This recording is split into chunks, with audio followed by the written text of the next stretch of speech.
Cervical క్యాన్సర్కి 31,000 అయితే 324 కేసెస్ని referral హాస్పిటల్స్కి పంపడం జరిగింది. అక్కడ కూడా ఏం చేస్తున్నాం, మరి అక్కడికి వెళ్ళిన తర్వాత క్యాన్సర్ పేషెంట్ టెస్టింగ్ చేయడానికి ఇబ్బంది ఉండకూడదు కాబట్టి వాళ్ళకి ట్యూస్డే థర్స్డే గ్రీన్ ఛానల్ పెట్టేశాం.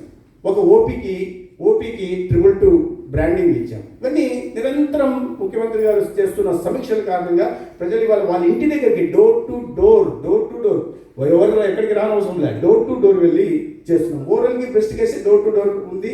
ఎందుకంటే హోపీ బాబా ఇన్స్టిట్యూట్తో మాకు కొలాబరేషన్ ఉంది కాబట్టి వాళ్ళ దీని ప్రకారం మేము చేస్తున్నాం. ఒక్క ప్రాబ్లం ఏమొస్తుందంటే సర్వైకల్ ప్రాబ్లం, స్టిగ్మా, ఆ సోషల్ స్టిగ్మా ఉంటుంది. వాళ్ళు వచ్చేసి ఆయుష్మాన్ ఆరోగ్య మందిర్కో లేదా ప్రైమరీ హెల్త్ సెంటర్కి వచ్చి టెస్టింగ్ చేసుకోవడానికి ముందుకు రావట్ల.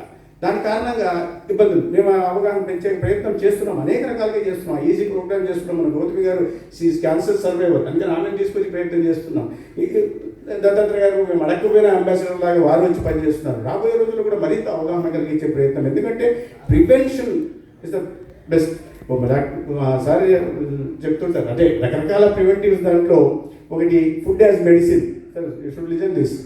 ముఖ్యమంత్రి గారు చెప్పింది food is medicine, medicine is an option అని చెప్పారు. ముందు మీరు ఫుడ్ అంటే ఆహారపు అలవాటు మార్చుకోండి, జీవన శైలి మార్చుకోండి. ఆహార అలవాటు, సింగిల్ యూజ్ ప్లాస్టిక్ గురించి మనం మాట్లాడడం, అనేక రకాలు మాట్లాడుతున్నాం. తెలిసి ఇవన్నీ గతంలో మనం పాటించినవి. వాటిని వీటిని మార్చుకోవడం వల్ల క్యాన్సర్ని మొదట్లోనే నివారించుకోవచ్చు, లేదా ప్రాథమిక దశలోనే మనం చేస్తున్న స్క్రీనింగ్ ద్వారా గుర్తిస్తే వాటి తర్వాత స్టేజెస్కి వెళ్లకుండా చేసుకోవచ్చు. చాలా క్యాన్సర్స్ క్యూరబుల్. ఇవాళ 78, ఈరోజు కూడా ఇంటర్వ్యూలో చదివాను నేను. నాకు 65% క్యాన్సర్స్ ఆర్ క్యూరబుల్ అని అనుకుంటున్నా.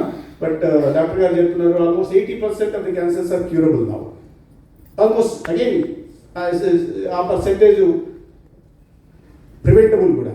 ఏమి సరే జీన్స్తో వస్తున్న ఏమన్నా ఉంటే దానికి కూడా ఇప్పుడు India is taking many measures also for genome sequencing. వాటి మీద కూడా పోతా ఉంది.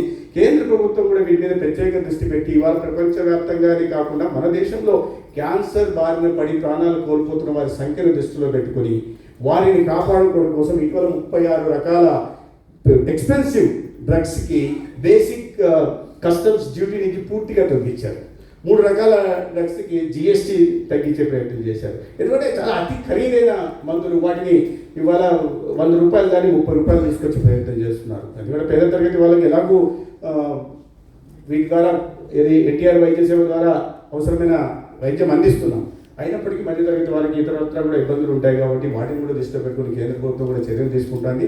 ఈ రాష్ట్రం కూడా నేను మళ్ళీ చెప్తున్నాను, ఇవాళ ఈ ఎన్టీఆర్ వైద్య సేవలు అయితే ఉన్నాయో గతంలో ఎప్పుడు 5 లక్షలకు వాడికి పరిమితం అవుతే ఇవాళ వాటిని 25 లక్షల దాకా ఎన్టీఆర్ వైద్య సేవ ద్వారా ప్రతి పేదకి ఆలోచిస్తూ వచ్చారు. 143 లక్షల కుటుంబాలు ఉంటే వారి గురించి ఆలోచిస్తే విన్నాళ్ళు.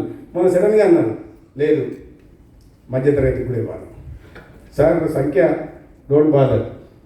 ఎంత సంఖ్య sir? Again an addition of 22 lakh families sir. 1.43 lakh families, an addition of 22 lakh, almost the number goes to 1.65 lakh families.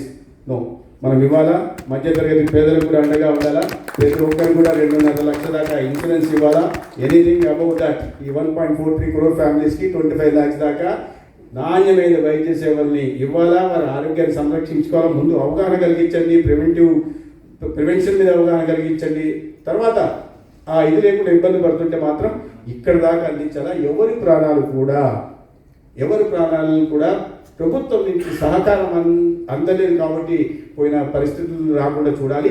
అయితే చెప్పారు సార్, కానీ మేము ఈ క్రమంలో 5 సంవత్సరాల్లో జరిగిన విధ్వంసాన్ని సరి చేసుకుంటూ రావాల్సిన పరిస్థితి వస్తుంది. సార్ ఇది is not the right platform to speak about politics, but compare to sir విధ్వంసాన్ని చేసుకున్నాయి. ఎక్కడైనా ఆరోగ్య శాఖ మీద అప్పులు మీరు ఎక్కడన్నా ఎవరన్నా చూసారా? 6,500 కోట్ల అప్పుతో మేము శాఖలోకి వచ్చాం. ఇంకా రాష్ట్రం అంతా చెప్తే 10 లక్షల కోట్ల అప్పు ఉంది, ఇంకా మిగతా చెప్పనవసరం లేదు. కానీ ఇటువంటి పరిస్థితుల్లో అన్ని రంగాల్లో విధ్వంసం జరిగిన పరిస్థితుల్లోంచి ఇవాళ అనారోగ్య ప్రదేశ్గా ఆంధ్రప్రదేశ్ మారిన నేపథ్యంలో వాటిని ఒక దార్శనికత కలిగిన ప్రజల సమస్యల పట్ల సానుకూలంగా స్పందిస్తూ సెన్సిటివ్గా ఉంటూ ఎక్కడో కూర్చొని ప్యాలెస్లో కూర్చొని ఫిడియల్ వాయించుకోవడం కాకుండా ప్రతిరోజు అధికారులను మందలిస్తూ ప్రతిరోజు మంత్రుల్ని వాళ్ళు దశ చూపుతూ మార్గదర్శనం చేసుకుంటూ మొత్తంగా ఈ రాష్ట్రంలో ఆరోగ్యపరంగా కానీ అన్ని రకాలు కూడా ప్రజల్ని కాపాడుకోవాలా, మళ్ళీ తెలుగు జాతి గౌరవాన్ని ప్రపంచవ్యాప్తంగా తీసుకెళ్ళాలి. రాబోయే రోజుల్లో మనం స్వర్ణాంధ్ర ఏదైతే సాకారం చేసుకోవాలనుకుంటున్నామో ఒక ఆరోగ్య హెల్దీ, ఫస్ట్ మాకే ప్రిఫరెన్స్ ఇచ్చారు, అందరికి సంబంధించిన వాడు హెల్దీ అండ్ హ్యాపీ ఆంధ్రప్రదేశ్ నిర్మాణం దిశగా ఖచ్చితంగా వికసిత భారత్ నిర్మాణం ఖచ్చితంగా జరుగుతుంది. అయితే దానికన్నా ఒక అంబిషియస్ లక్ష్యాన్ని మనం ఆంధ్రప్రదేశ్లో పెట్టుకున్నాం.